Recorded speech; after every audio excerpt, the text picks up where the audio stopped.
I always start all of my videos with my putting my gloves on, don't I? Ladies and gentlemen, welcome back to Harley Davidson Watford, where Cam, sales guy that I was chatting to, I mentioned before in the Pan America video and whatnot, has given me this. It's the 2021 Fatbob.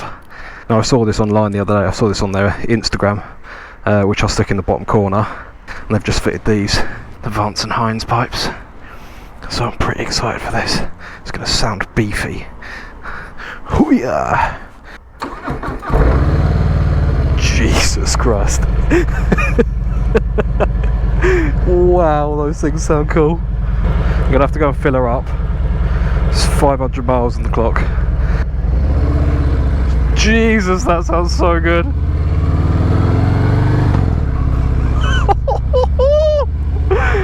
Yeah, they sound awesome. I'm in a proper wrong gear for this, isn't I? I'm in my full Halvarssons gear and a Arai touring helmet. This has got the 1836, I think it is, cc engine, which is the 114 cubic inch one. Like the FXDR, it's 93 horsepower, I think it is. But it's got 155 newton meters of torque or something stupid, like something absolutely bonkers. So you've just got a shed load of go, even though it has technically only got 93 horsepower. But then I suppose thinking about it, that's the same as a Tiger or it's not far off the power of an Africa Twin. So it's not actually that slow. I'm slowly getting used to the left and right indicator buttons. It's still odd, but I'm getting used to it. This is full keyless ignition. I think that's a fuel cap as well, we'll find out in a minute. This is a really, really nice little dash actually, really like that. This thing sounds awesome, it's so loud.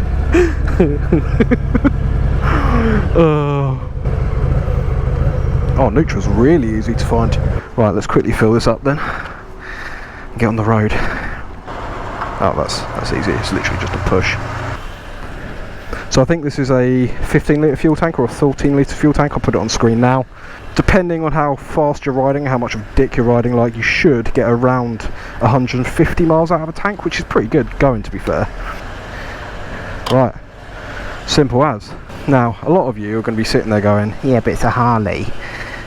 But the thing that I like is this is like a new age. I know it sounds really lame, but it's like a new age of Harley. Like these beefy, sort of sporty kind of nakeds. Right, watch this. Ready? So it's lovely and quiet in this fuel station. It's actually really nice. It's really nicely finished.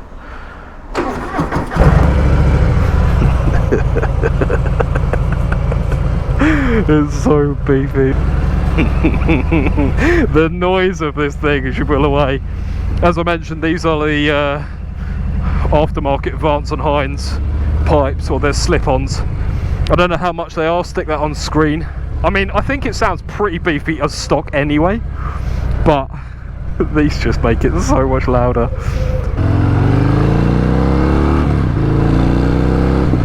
Oh, the noise that's coming out the back of this thing is popping and all sorts. Oh my god, that sounds great. Cool, these brakes are good. They're Harley branded brakes, as were like a lot of as were the FXDRs, but they work really well. I've said it a couple of times before, I'm not a massive Harley guy. If I'm honest, I think the issue with Harley is so many people judge them before they've even ridden one, and I get it. I get the judgment, because a lot of the time you see there's very old school Harley riders that have like the leather jackets and the leather vests and stuff on. I'm not all for the big chrome ape hangers and all that sort of stuff, but this new sort of breed of Harley coming out now, like the Pan America adventure bike, like the FXDR, the new Sportster S that's just come out, those things I'm all for. They look awesome. They just look like any other beefy sort of naked bike. Right, let's give it a bit of the old beans coming. It does handle, it sticks in the corners quite well.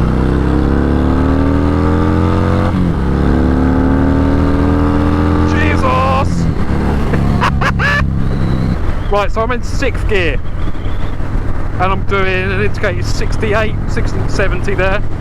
I am in the wind, and I'm obviously wearing a peaked helmet because I must look like such a moron riding a Harley in peaked gear and full touring gear. But I'm in clean air, there's no buffeting at all. 6th gear, which is basically an overdrive gear.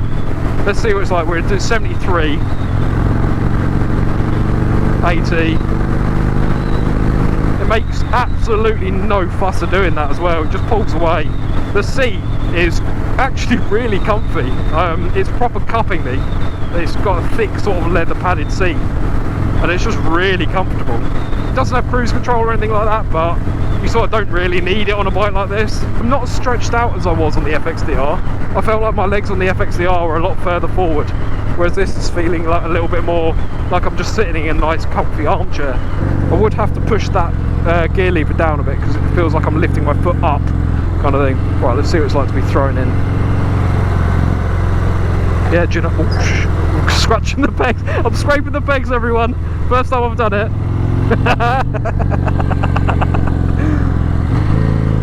Oh my god, this exhaust is popping. I don't know whether you guys can hear that. It's just popping and banging on the overrun, which is really cool. Right, tunnel.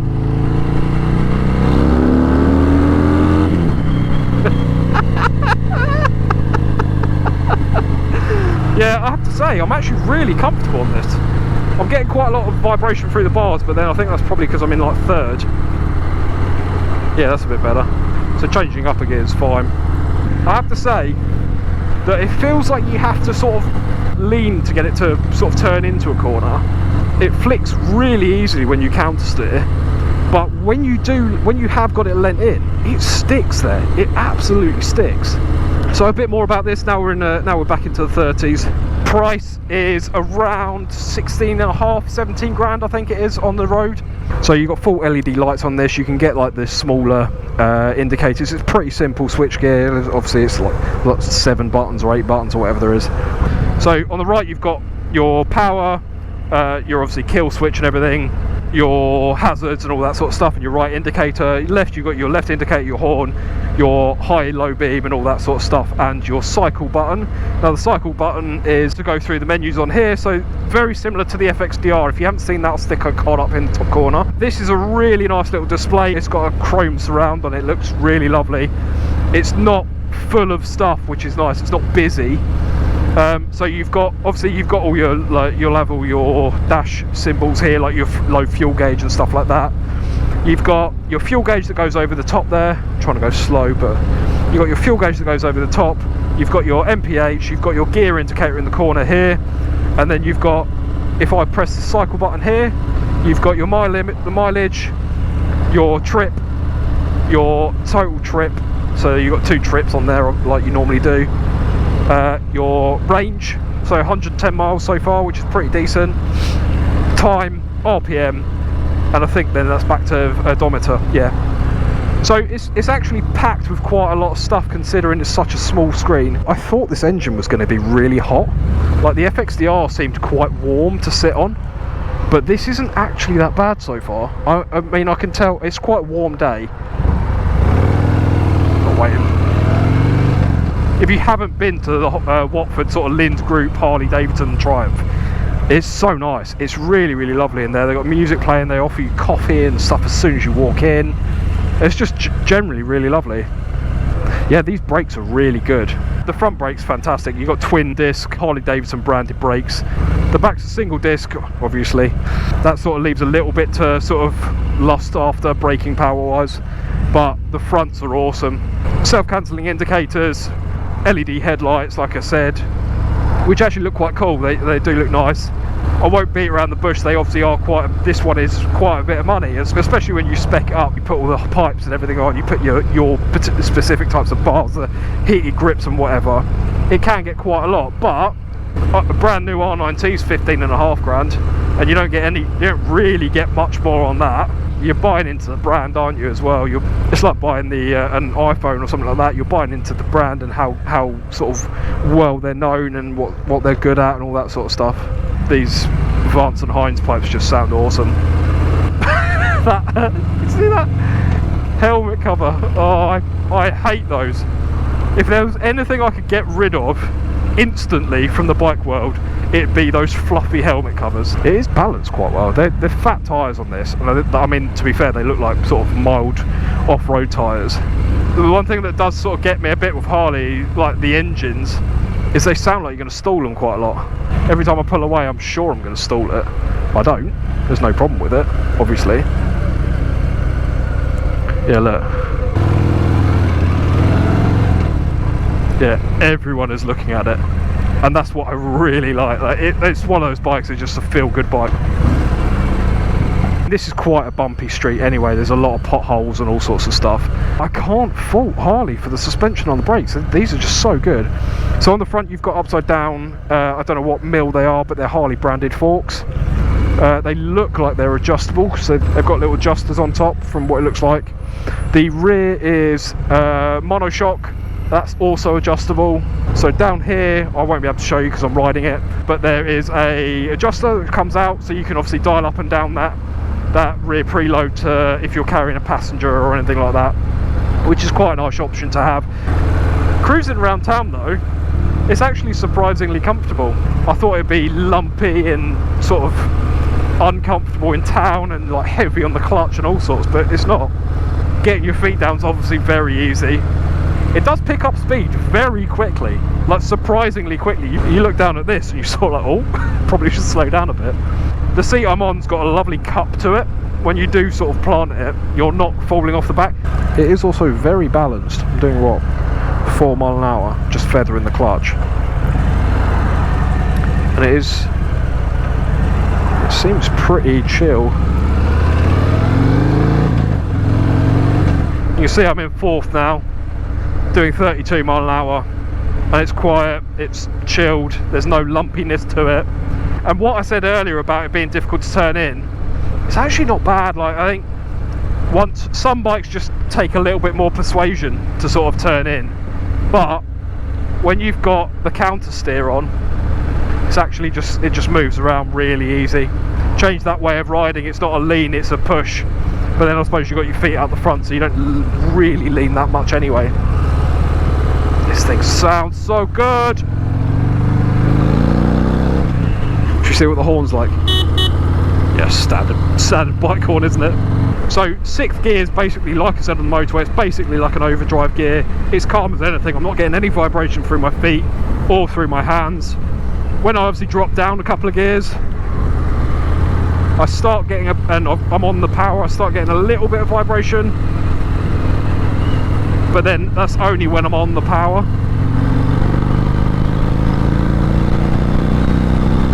Jesus Christ.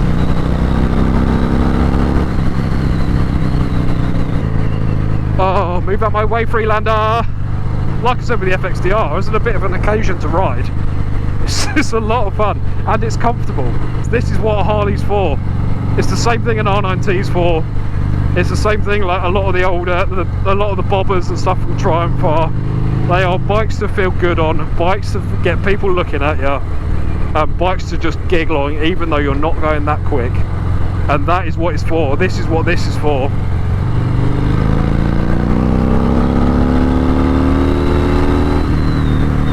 Yeah, it picks up so quickly. That high in the rev range I am feeling it vibration wise, but I mean you're sitting on a 1800cc engine, of course you're going to feel some vibrations.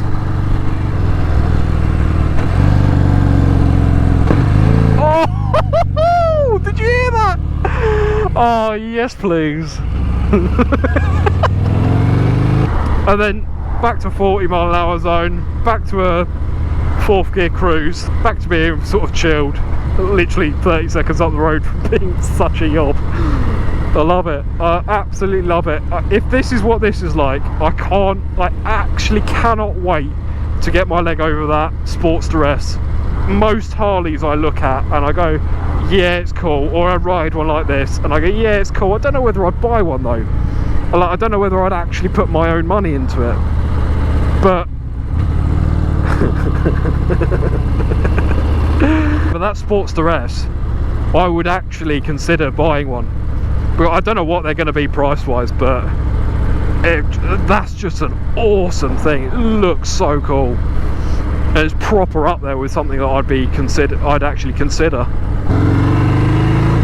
Ready?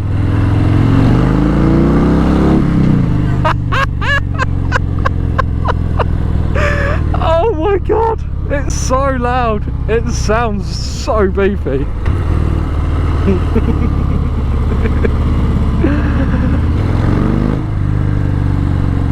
That guy had headphones in and he still turned around.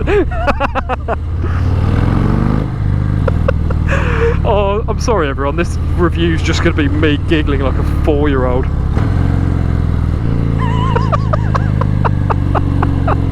Oh, my abs are hurting. If I could see my abs, that is. Yeah, it's surprisingly nimble. And the self-cancelling indicators actually work. Even mine don't cancel that quickly. I'm very quick to judge Harleys, like a lot of you are. And I do feel for the guys because they're sort of fighting a stigma that stigma's been around before Cam was probably even born. He's fighting a stigma that's not even set in his generation. I do get their sort of plea. It's just, I'm not saying you have to go and buy one. I'm just saying go and ride one, because then if you hate it and you think it's shit, then judge it all you want. But most people won't even, well, most people will pass judgment before they've even ridden one. All this video is going to be is me giggling like a child and then going, you should probably give it a chance, bro.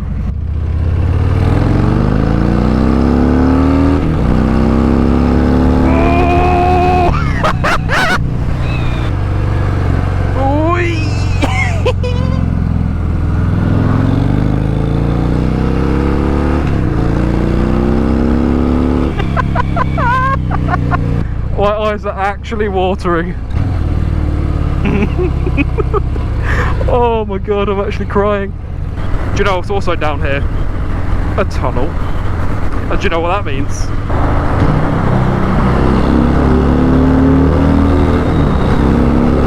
Oh, the noise of it! Oh my god! Oh. Let's get into a summary, because I know this video has been backwards and forwards. I think it looks quite cool. I think the Sportster S is going to be more my style, just from the looks. Ergonomics, I'm really comfortable. This position's actually quite nice. It's not like these drag bars are actually really easy to get used to. I'm nowhere near as lent over as I was in the FXDR. Easy to get my feet down. Like I'm 5'9" and I've got bent legs. Wind flow is very clean air. It's a standard sort of naked bike cruiser kind of thing. Vibration a little bit through the handlebars and a little bit through the feet, but that's only when you're like, it's completely fine now. I'm in 6th gear just poodling along at 65 and it's completely fine. It's only when you're really going for it. The mirrors are fine when you're also in this sort of calm state. When you're pinning it, they vibrate enough that my missus would be interested in them. Things are getting slightly more vulgar, aren't they, on the channel? So engine wise, it's got loads of grunt, loads of torque. Like, it doesn't matter where you are in the rev range, it does pull like a train. It's obviously not going to rip your face off. It's obviously not good. It's not the stupid power that you get on some of the new bikes. Like even my bike's sort of getting worryingly fast, if that makes sense. Oh my god, that popping, it sounds so good. You want a competition of who's got the loudest exhaust? I'll win that one, thank you very much. Handling, the brakes are phenomenal, really good. I'm really impressed with those. Suspension's good, it soaks up quite a lot of the bumps, and it's got the adjustability as well, which is nice. Throwing it into a corner, you do have to give it a bit of a reassurance that you do want to throw it into a corner. It's probably the fat tyres, to be fair, but once you do, it sticks there, it stays in position really nicely. There's no real squirming. Fuel range is decent enough, 150 miles odd. You know, I've been riding like a dick. Should we see what mileage it says I've got? So it's saying I've got 95-ish miles left. Gonna move over, or yeah, look at that torque, man. One thing I am noticing is sometimes with the downshifts, if you don't engage the clutch again, so if you just sort of See what I mean? Like that, just because I didn't re-engage the clutch, it hadn't really found the gear properly. So if you're going to jump down like 2 gears, it's probably best to just like engage the clutch between them. Jesus Christ!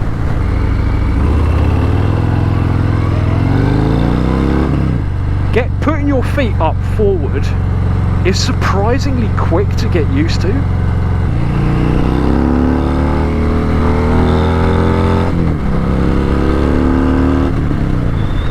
That pop.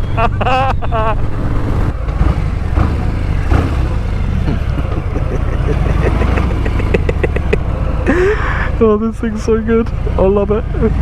I think apart from the small sort of negatives, the only thing that might turn me away from this is the price, because especially if that Sportster S is going to come out at a bit more of a competitive price with the Revolution Max engine, then I think that might be where I'd go. Oh my god, this thing! And I mean, I would have to get these pipes as well. You'd have to get the pipes, wouldn't you?